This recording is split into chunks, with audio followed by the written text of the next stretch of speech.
Hey people, I've got a very special video for you. I'm going to be reading from part of the 12-page death history that Decibel Magazine have done in issue number 77. Now, credit where credit is due. I'd like to say thank you to Decibel Magazine for giving me permission to read 50% of the contents of the history. And I'd also like to say thank you to Albert for giving me some of the digital copies of the pages so that I can make this video look as good as possible and, you know, do some pretty cool things like this. So sit back, close your eyes if you want, and just enjoy the video. The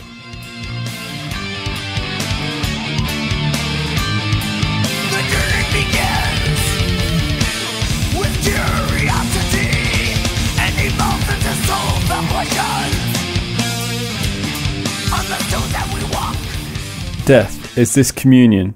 An oral history of Chuck Schuldiner death by Chris Dick. There are leaders and followers, mostly followers.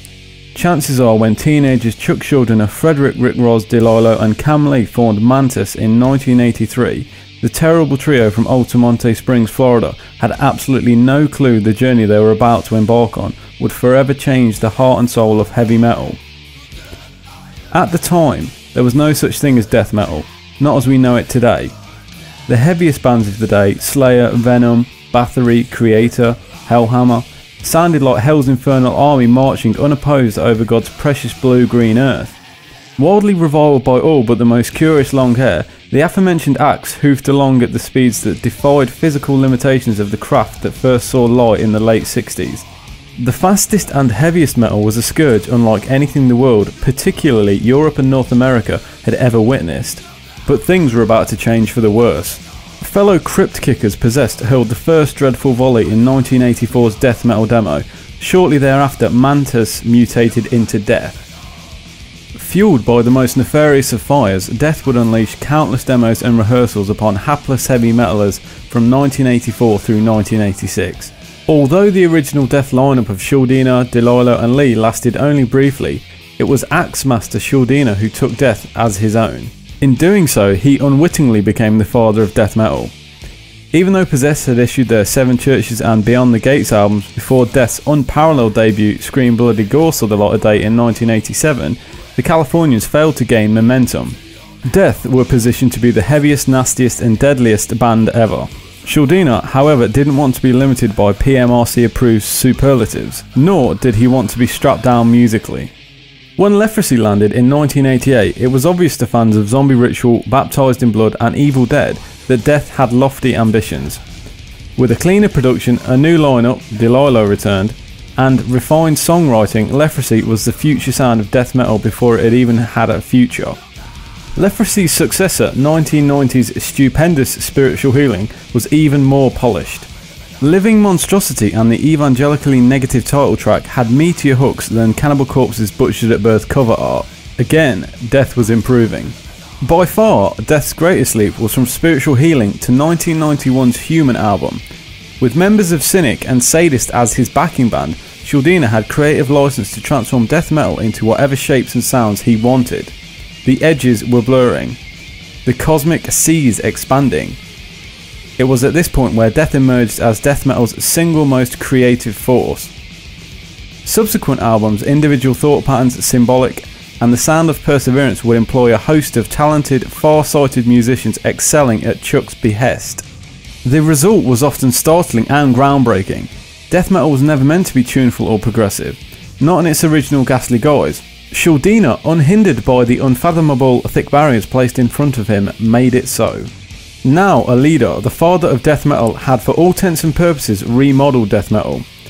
Even though we lost Chuck Schuldiner on December 13th, 2001 at the age of 34, this exclusive Decibel oral history is proof that death will never die.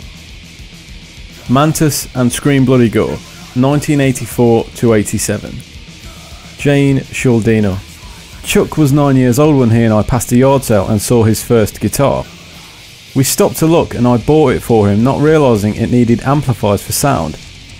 We went shopping and bought them that same day, and that started Chuck on his career. I still have that guitar. Frederick Rick Ross DeLillo. I met Chuck in late '82 at a backyard party.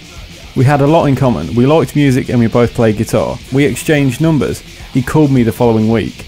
Basically, we ended up dropping out of high school together 2 or 3 weeks later. We ended up in Chuck's garage at his parents' house 7 days a week. He'd write music and tape trade. We'd work with his friends, Mark, Conrad and John Gross from Decibel Magazine. That was pretty much all we did. Our first official show in '84 was with Nasty Savage at Ruby's Pub in Tampa. We did a couple of gigs before that at Showbiz Pizza, which is now Chuck E. Cheese. It was like a teen night. We played there as a three-piece without a bass player. Terry Butler. I had known Chuck, Cam and Rick from way back in 1983. They were in Mantis. I had bought the Mantis demo from him at Ruby's. Jane Schuldiner.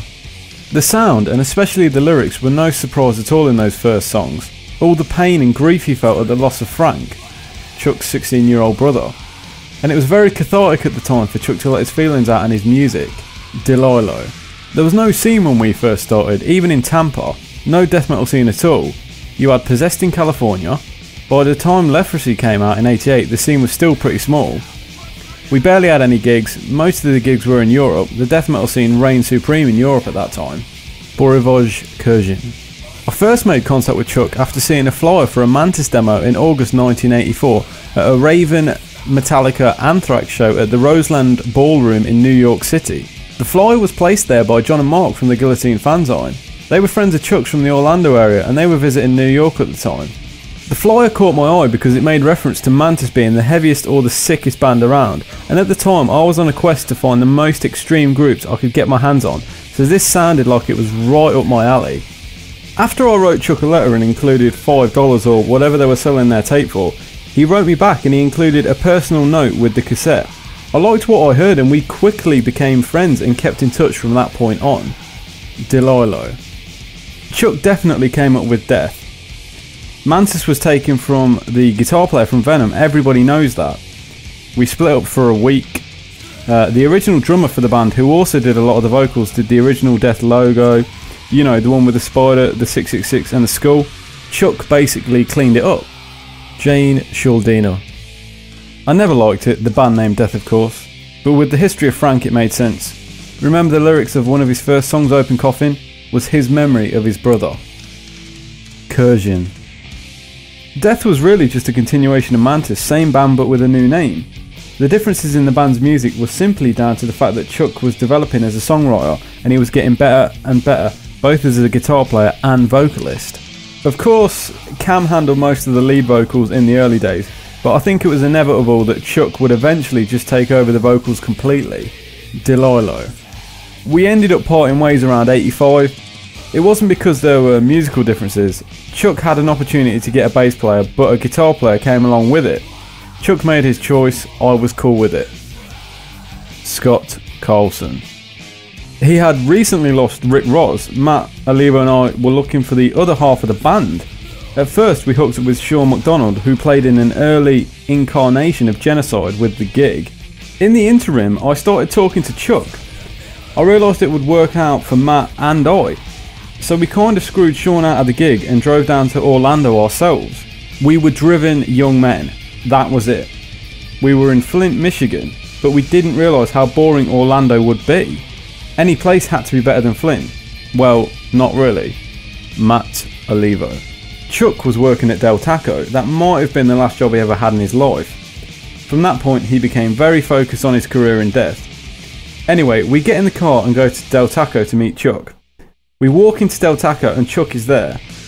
His hair, which is barely shoulder length, is tucked into a little Del Taco cap. He's sitting there in this Del Taco uniform. It was hilarious. We thought really highly of Chuck's music. He thought he was the next Tom Warrior. Here he is in Del Taco.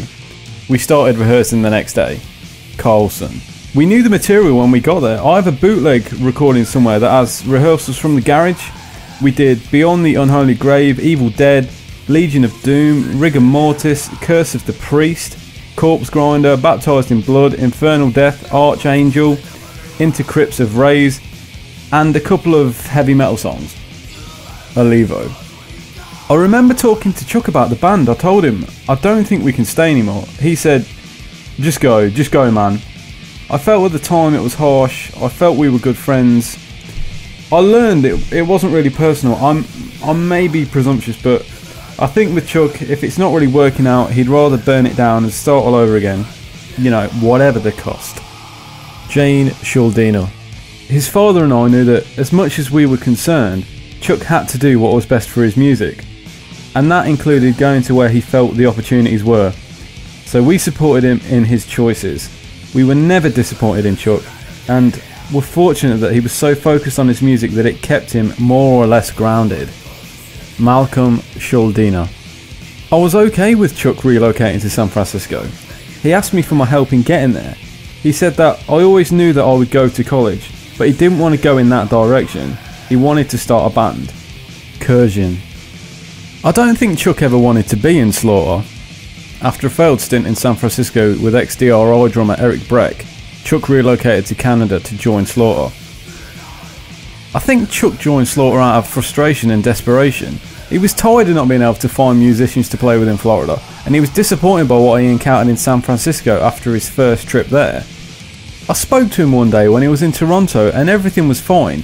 Then I called back a couple of days later and he was gone. Alivo. Can you imagine Chuck in somebody else's band? I think he felt very lost in Slaughter. He did call us and ask if he could come and jam with us after things got weird with Slaughter.